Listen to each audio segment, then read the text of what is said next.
Hi y'all, I'm Sarah, the Real Simple Mama. I'm out here with my plants, and even though you may hear the chickens in the background, we're going to be talking right now about how to prepare all of the plants that are in the ground for a freeze.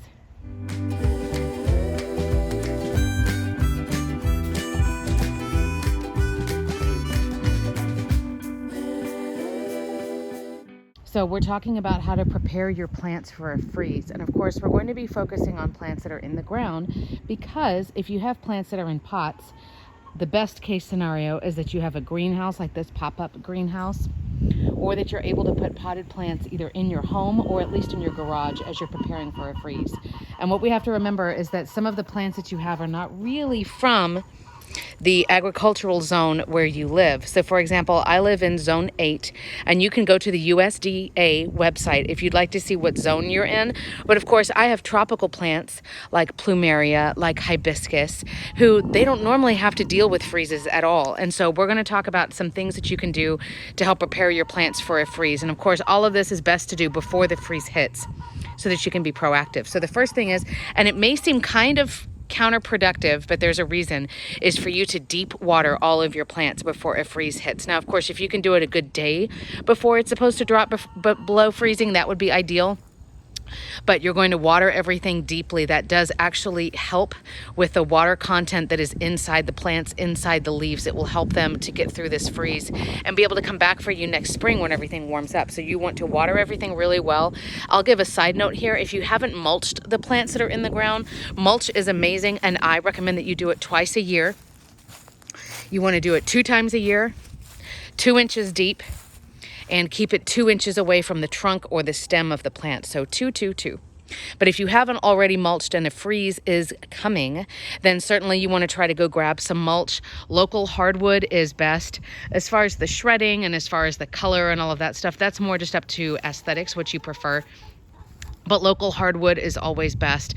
And when you need to put mulch down, let's say you haven't put mulch down yet, you want to water everything deeply. You want to put the mulch down again, 2 inches deep and 2 inches away from the trunk, so it has like a little bit of a ring there where the mulch is not going to be touching the trunk or the stem of the plant. And then after you put the mulch down, you water it again, and that's going to help it keep the moisture down, keep it from all evaporating, and that also helps the root system prepare for extreme temperatures, including a freeze.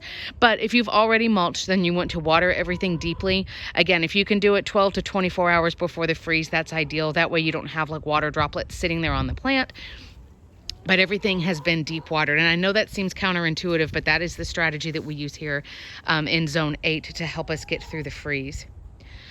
A lot of your plants, you're actually not going to want to prune them. I know this looks absolutely horrific. We were below freezing for a good 3 days. We didn't have any kind of precipitation on the ground, no snow, no ice, but we did have mornings where we were below freezing multiple days. So you can see a lot of my perennials here, and then my sweet potato vine here in the center of your shot. I know it looks awful. Everything has, a lot of this stuff has died to the ground.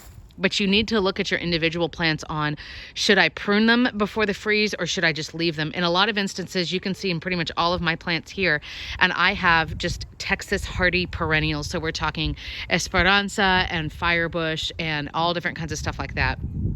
These different plants, it's actually better if you don't prune them, because as the plant senses the freeze, what it's going to do is the central nervous system, right? The brain of the plant is below ground. It's in the roots.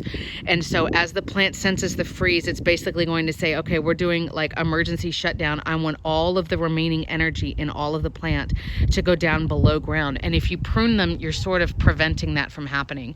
It's also true of a lot of plants that have bulbs or rhizomes, like all of your perennial bulbs that will come up year after year, or plants that use rhizomes like cannas. You don't need to prune them before the freeze. Let all of the energy go down, and they will store all of that energy below ground, and then they'll come back up. So I'm actually not going to prune all of this dead until all of our freezes are over, which I know makes for it, a lot of brown, a lot of sadness. Like, it makes me so depressed when I come out here and I see all of my plants like this.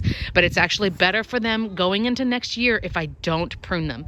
So if you have a whole bunch of different plants and you're not familiar with, you may want to just Google them and look up, like, should I prune them before the freeze?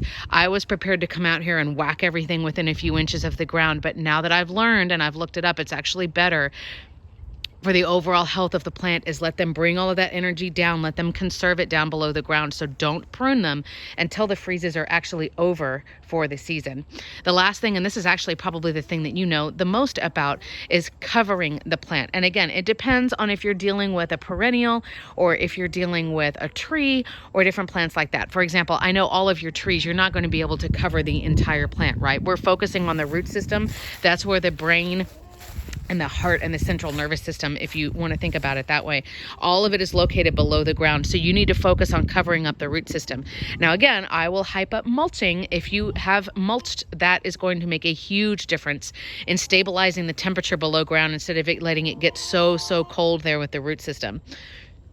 So with all of your plants, you want to definitely focus on the roots.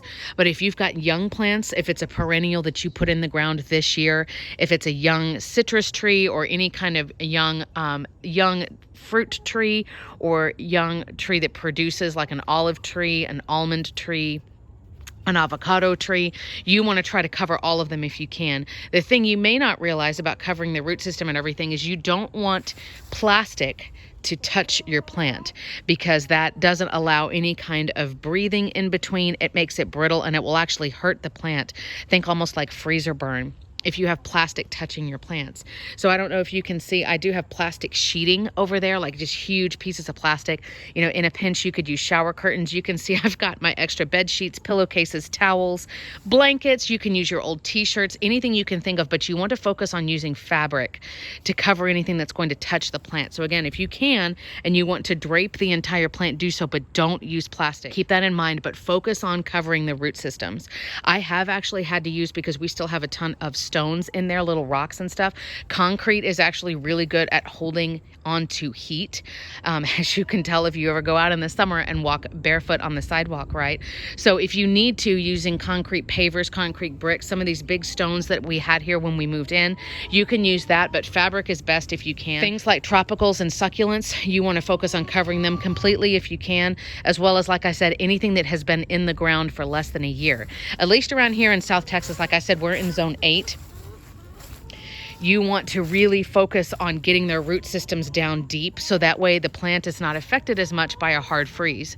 So all of these plants, you know, I deep water them all throughout the spring and summer. I deep water my new trees because I'm trying to get the roots to not stay here on the surface with lots of shallow drinks, but I want them to learn, hey, she's only going to water us like once every week or two.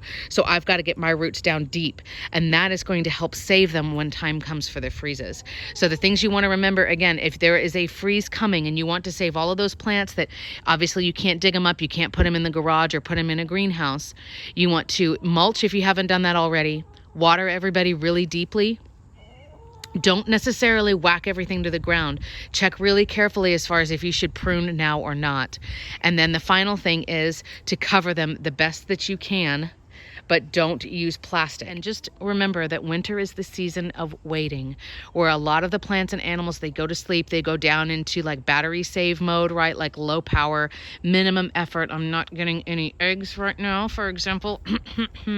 So everybody kind of goes into hibernation mode, including your plants. So even though it's just terrible to look at and it's ugly and it's awful, I wanted to do this video so that you can understand that it's actually better for my plants that I don't prune them now. I let all of the energy go down to the ground, and then with any luck in the spring they're going to come back bigger and more beautiful than ever.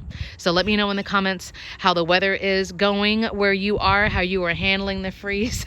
Do your plants look as sad as a lot of mine do? And I hope you're like me and you cannot wait for the warm weather in the spring. Thanks so much for watching.